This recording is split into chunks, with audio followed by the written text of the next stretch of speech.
31 darbotvarkės klausimas dėl turto perdavimo pagal panaudos sutartys asociacijom. Čia yra pateisintas projektas jums išdalintas, jo numeris 367. Pranešėjas Robertas Pareigis. Buvo gautas papildomas prašymas asociacijos iš Ariogalos miesto ir prašoma perduoti, naudoti panaudos pagrindais stadioną.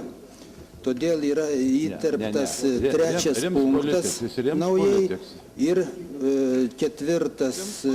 trečias punktas ketvirtų ir penktas punktas yra nurodytos sąlygos.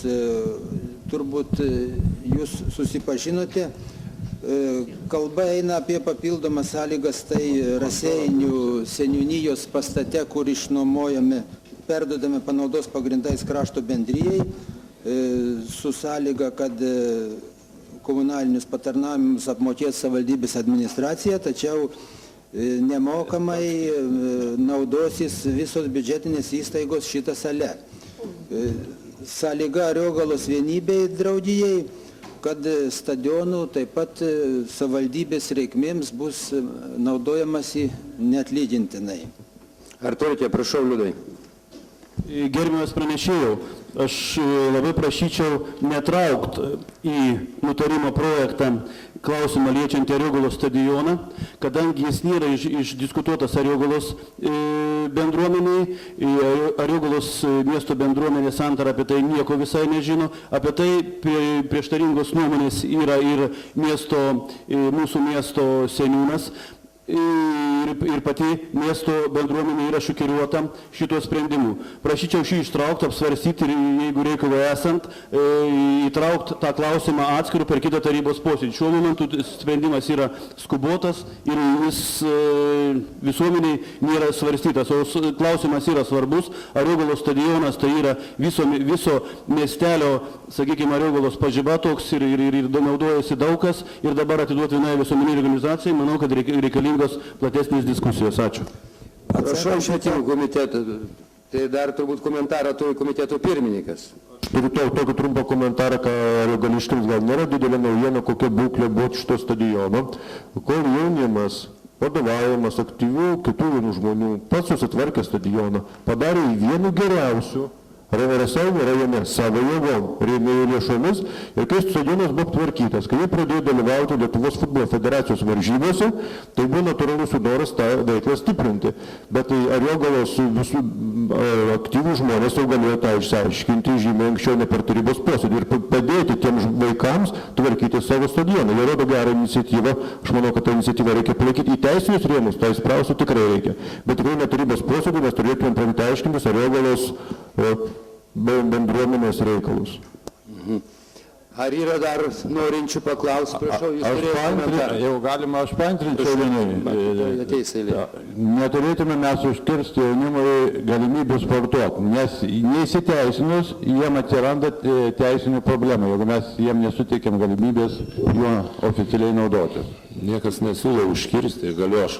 Niekas nesiūlo užkirsti, siūlo išdiskutuoti bendruomeniai. Sekančiam posėdžiui šitą klausimą. Niekas prieš jį neprieštarauja, bet reikia diskusijos, kadangi tikrai bendruomenė nežino. Gerai, dar noriu, prašau. Aš dar patikslinsiu kelis momentus. Dėmesio, kolegos, direktoriau, netrukdykite tarybos narių. Yra toks dabar, bent jau jie yra pateikę prašymą ir prie prašymo yra paraiškos, sakykime, projektas, jie teikia paraišką paramai. Ta parama, aišku, yra nedidelė pagal šitą, sakykime, projekto biudžetą. Tai yra, jie gautų, apart ten organizacinių išlaidų padengimo, jie gauna 1500 tvarkymui, priežiūrai, 3000 remontui tų takelių ir 5000 įrangai nusipirkti tai stadiono priežiūrai. Ir motyvuoja tuo, kad 30 reikia pateikti tą paraišką, sueina terminas. Tai taryba turbūt ir šitą turėdama faktą turėtų ir apsispręsti. Aš irgi galvojau, galbūt reikia atidėti sekančiam posėdžiui. Nu, kaip nutars taryba, tai taip ir bus. Tada, sakykime, bus atidėtas šitas reikalas. Gerai, ačiū. Prašau, seniūnas norėjot labai aktyviai.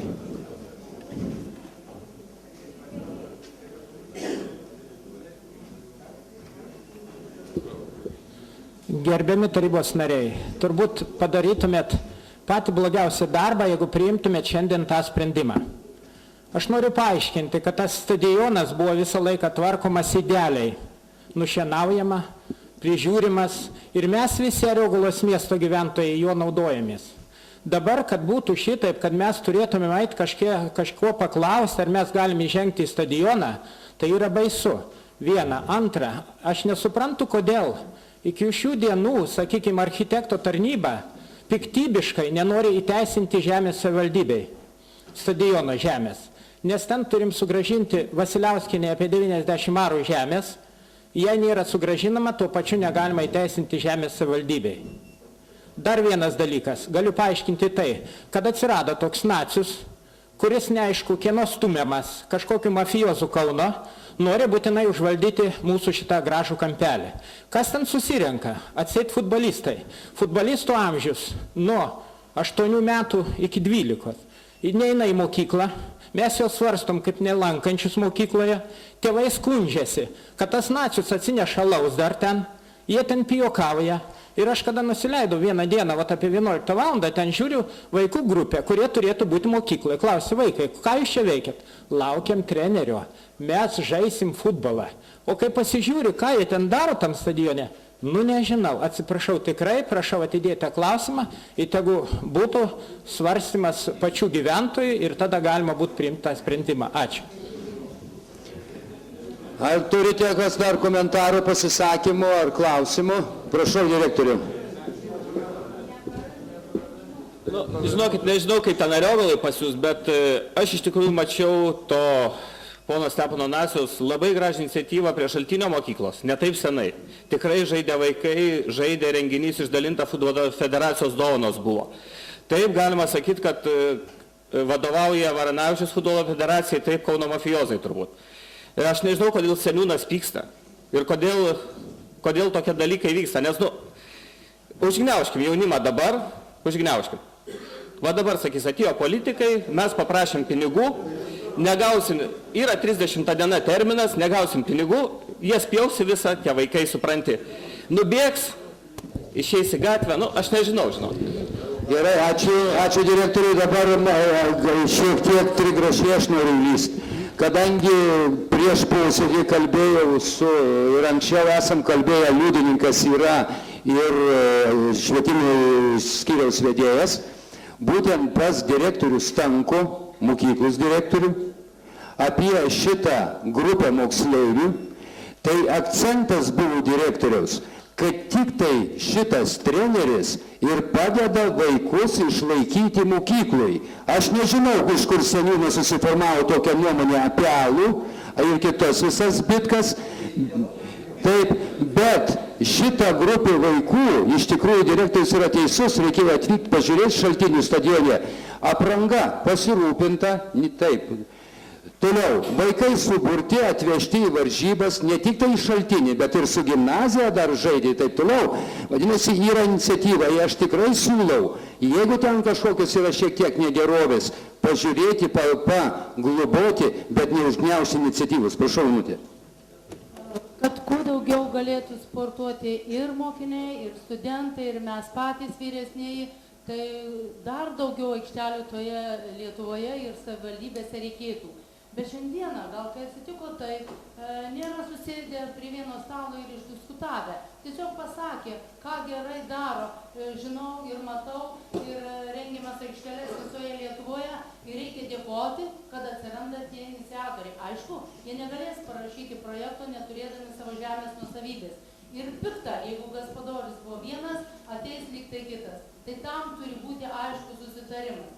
Esant tokiam dabar aštrumui vienos pusės ir kitos pusės, o kad vaikai kuo daugiau turėtų užimtumo, dažniau ateitumė ten negertų ir patys ateitumėm pastebėti, tai tik džiaugtis mums reikia ir jeigu kad gaus galimybės.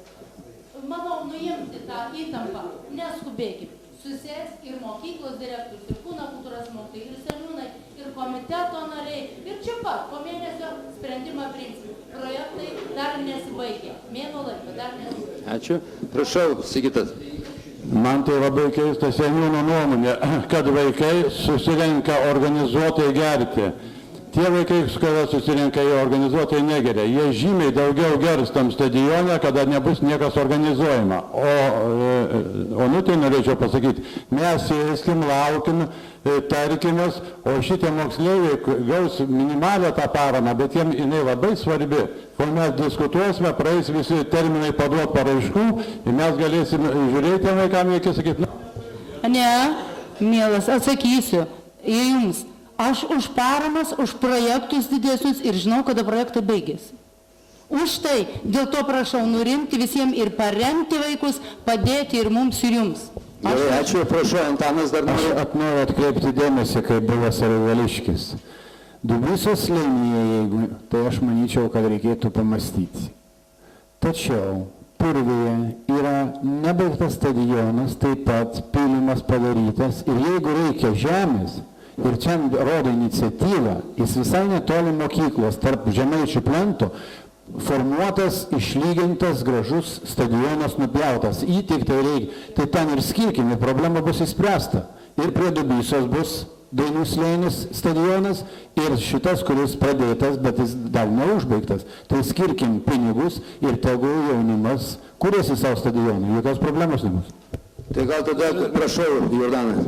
Bet aš atsiprašau, bet aš įsivaizduoju, kad mes jį niekam nepadovanojam, nieko, mes tai išnuomojam ir visiems renginiam viską galės naudoti, tai tiek, kad vaikams sudaryti sąlygą, kad jie prašiausiai taptų to, kaip dalimi šeimininkai, ta prasme, tik tais varžybų metu, kada vyks sportinės varžybos, o dar panašiai, ir mes šiek tiek turėsim, jie bent pasirūpins ir bus tokie, kaip tos stadionas, to geriau prižiūrės. Tai aš manau, čia mes nieko blogo nepadarom, kodėlgi mes bijom šitų dalykų daryti.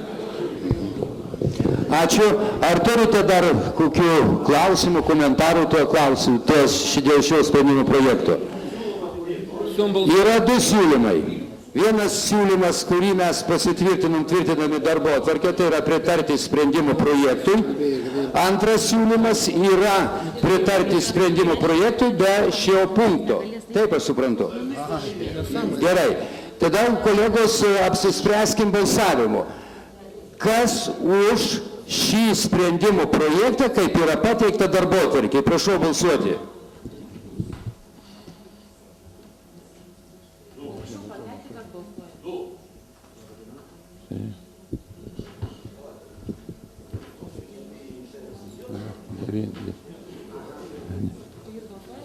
Taip, aš suskaičiuoju, čia 5, 9, 11 toj pusėje. 11. O nuoj pusėje keli. 13. Kas už tai, kad būtų į sprendimo projektų išimtas punktas dėl Ariogalos stadiono? Prašau balsuoti. Jūs visi, ne? 7, 8. 8. 9. 9. Sprendimui pritarta pagal projektą.